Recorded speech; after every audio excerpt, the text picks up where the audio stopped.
ನಮಸ್ಕಾರ ಎಲ್ಲರಿಗೂ welcome back to my YouTube channel Shruti Nandeesh. Hope ನೀವೆಲ್ಲರೂ ಚೆನ್ನಾಗಿದ್ದೀರಾ ಅಂತ ಭಾವಿಸ್ತೀನಿ. ನಾನು ಕೂಡ ತುಂಬಾ ಚೆನ್ನಾಗಿದ್ದೀನಿ.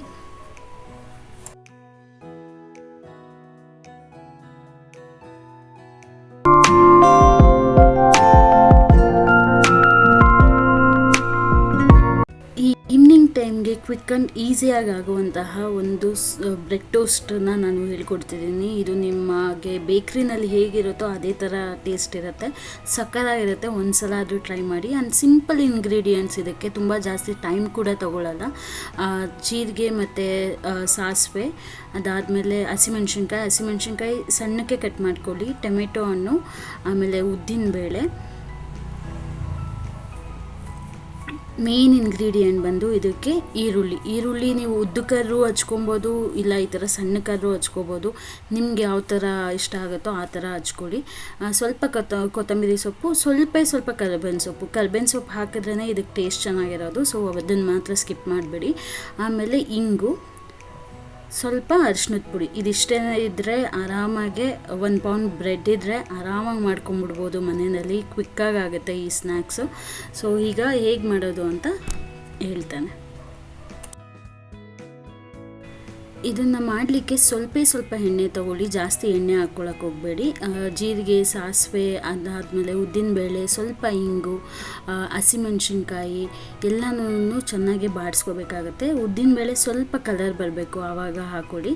ನಾನು ಫಸ್ಟು ಈರುಳ್ಳಿ ಹಾಕಿ ಆಮೇಲೆ ಹಸಿಮೆಣ್ಸಿನ್ಕಾಯಿ ಹಾಕ್ತೀನಿ, ಯಾಕೆಂದರೆ ಫಸ್ಟೇ ಹಸಿಮೆಣ್ಸಿನ್ಕಾಯಿ ಹಾಕಿದ್ರೆ ಘಾಟ್ ಆಗುತ್ತೆ ಸಿಕ್ಕಾಪಟ್ಟೆ. ಈ ಹ್ಯಾಕ್ನ ನೀವು ಟ್ರೈ ಮಾಡಿ. ಫಸ್ಟು ಈರುಳ್ಳಿ ಹಾಕಿದ್ಮೇಲೆ ಹಸಿಮೆಣ್ಸಿನ್ಕಾಯಿ ಹಾಕಿ, ಅಷ್ಟೊಂದು ಘಾಟ್ ಆಗಲ್ಲ. ಅದಕ್ಕೋಸ್ಕರ ನಾನು ಯಾವಾಗಲೂ ಫಸ್ಟ್ ಈರುಳ್ಳಿ ಹಾಕಿ ಆಮೇಲೆ ಹಸಿಮೆಣ್ಸಿನ್ಕಾಯಿ ಹಾಕ್ತೀನಿ. ಆಮೇಲೆ ಕರಿಬೇವಿನ ಸೊಪ್ಪು, ಅದನ್ನೆಲ್ಲ ಹಾಕಿ ಚೆನ್ನಾಗಿ ಬಾಡಿಸ್ಕೊಬೇಕಾಗತ್ತೆ. ಚೆನ್ನಾಗಿ ಸ್ವಲ್ಪ ಈರುಳ್ಳಿ ಕಂದು ಬಣ್ಣ ಬಂದಾದಮೇಲೆ ಟೊಮೆಟೊ ಹಾಕ್ಕೊಬೇಕಾಗತ್ತೆ. ಟೊಮೆಟೊ ಹಾಕಿ ಅದನ್ನು ಕೂಡ ಚೆನ್ನಾಗಿ ಬಾಡಿಸ್ಕೊಬೇಕು. ಅದಾದಮೇಲೆ ಕೊತ್ತಂಬರಿ ಸೊಪ್ಪು ಹಾಕಿ ಸ್ವಲ್ಪ ಅರಿಶಿನ ಹಾಕಿದ್ರೆ, ಉಪ್ಪು ಹಾಕಿದ್ರೆ ಸೊ ಒಗ್ಗರಣೆ ರೆಡಿ ಆಗಿಬಿಡತ್ತೆ.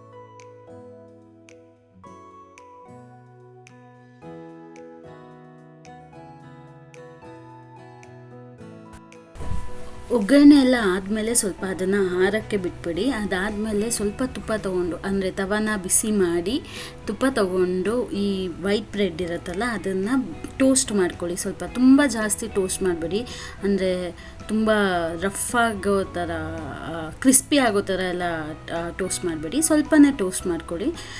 ನೀವು ಯಾವ ಬ್ರೆಡ್ ಬೇಕಾದ್ರೂ ತೊಗೋಬೋದು, ಬಟ್ ಪ್ರಿಫರಬಲಿ ನಾನು ವೈಟ್ ಬ್ರೆಡ್ ಅಂತಲೇ ಹೇಳ್ತೀನಿ, ಯಾಕಂದರೆ ವೈಟ್ ಬ್ರೆಡ್ಡಲ್ಲಿ ಟೇಸ್ಟ್ ಸಕ್ಕತ್ತಾಗಿರುತ್ತೆ. ಅದಕ್ಕೋಸ್ಕರ ಇದನ್ನು ಸ್ವಲ್ಪ ಎರಡೂ ಟೋಸ್ಟ್ ಮಾಡಾದಮೇಲೆ ನಾವು ಏನು ಮಾಡಿರ್ತೀವಲ್ವ ಒಗ್ಗರಣೆ, ಅದನ್ನು ಹಾಕಿಬಿಟ್ಟು ಅದನ್ನು ನೀಟಾಗಿ ಸ್ಪ್ರೆಡ್ ಮಾಡಿ, ಬೇಕಾದ್ರೆ ಇನ್ನೊಂದು ರೌಂಡ್ ಅದನ್ನು ಟೋಸ್ಟ್ ಮಾಡ್ಕೊಳ್ಳಿ. ಟೋಸ್ಟ್ ಮಾಡಿ ಕಟ್ ಮಾಡಿ ನೀವು ಕೆಚಪ್ ಜೊತೆ ಎಲ್ಲನೂ, ಇದು ಸ್ವಲ್ಪನೂ ಚೆನ್ನಾಗಿರಲ್ಲ. ನಿಮ್ಗೆ ಯಾವ ಥರ ತಿನ್ನಲಿಕ್ಕೆ ಇಷ್ಟ ಆಗುತ್ತೋ ಆ ಥರ ತಿನ್ಬೋದು. ಏನೂ ಬೇಕಾಗೇ ಇಲ್ಲ, ಇದರೊಳಗೆ ಆಲ್ರೆಡಿ ಒಗ್ಗರಣೆಯಲ್ಲೇ ಖಾರ, ಉಪ್ಪು ಎಲ್ಲನೂ ಆ್ಯಡ್ ಆಗಿರುತ್ತೆ. ಸೊ ಅಷ್ಟೇ ಸಾಕಾಗುತ್ತೆ ಆರಾಮಾಗಿ. ಅದು ಒಂದು ಲೋಟ ಕಾಫಿ, ಒಂದು ಬ್ರೆಡ್ ಟೋಸ್ಟು, ಒಂದು ಲೋಟ ಕಾಫಿ ಸಿಕ್ಬಿಟ್ರೆ ಸೂಪರಾಗಿರುತ್ತೆ ಈ ವೆದರ್ಗೆ. ಸೊ ಮನೇಲಿ ಟ್ರೈ ಮಾಡಿ ಇಷ್ಟ ಆದರೆ ನನಗೆ ಕಮೆಂಟ್ ಮಾಡಿ ತಿಳಿಸಿ. ಇದು ತುಂಬ ಜನ ಟ್ರೈ ಮಾಡಿರ್ತಾರೆ, ಬಟ್ ನಾನೇನು ಅಂತಂದರೆ ನನ್ನ ವೇ ಆಫ್ ಏನೋ ಬ್ರೆಡ್ ಟೋಸ್ಟ್ ಹೇಗೆ ಮಾಡ್ತೀನಿ ಅಂತ ತೋರಿಸ್ತಾ ಇದ್ದೀನಿ. ಆ್ಯಂಡ್ ಈಸಿ ಅಲ್ವಾ, ಕೆಲವೊಂದು ಎಲ್ಲರೂ ಮಾಡಿರ್ತಾರೆ ಅಂತಲೇ ನಾವು ಬಿಟ್ಬಿಟ್ಟಿರ್ತೀವಿ. ಸೊ ಅದಕ್ಕೆ ಯಾರಿಗಾದ್ರೂ ಯೂಸ್ ಆಗುತ್ತೆ ಅಂತ ನಾನು ಇದನ್ನು ಮಾಡಿದ್ದೀನಿ. ಸೊ ಹೋಪ್ ನಿಮಗೆ ಈ ವಿಡಿಯೋ ಇಷ್ಟ ಆಯಿತು ಅಂತ ಭಾವಿಸ್ತೇನೆ.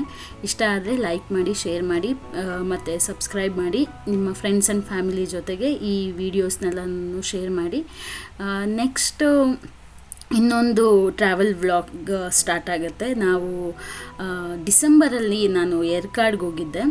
ಆ್ಯಕ್ಚುಲಿ ತುಂಬ ಅದ್ಭುತವಾದ ಪ್ಲೇಸು ಏರ್ಕಾಡು.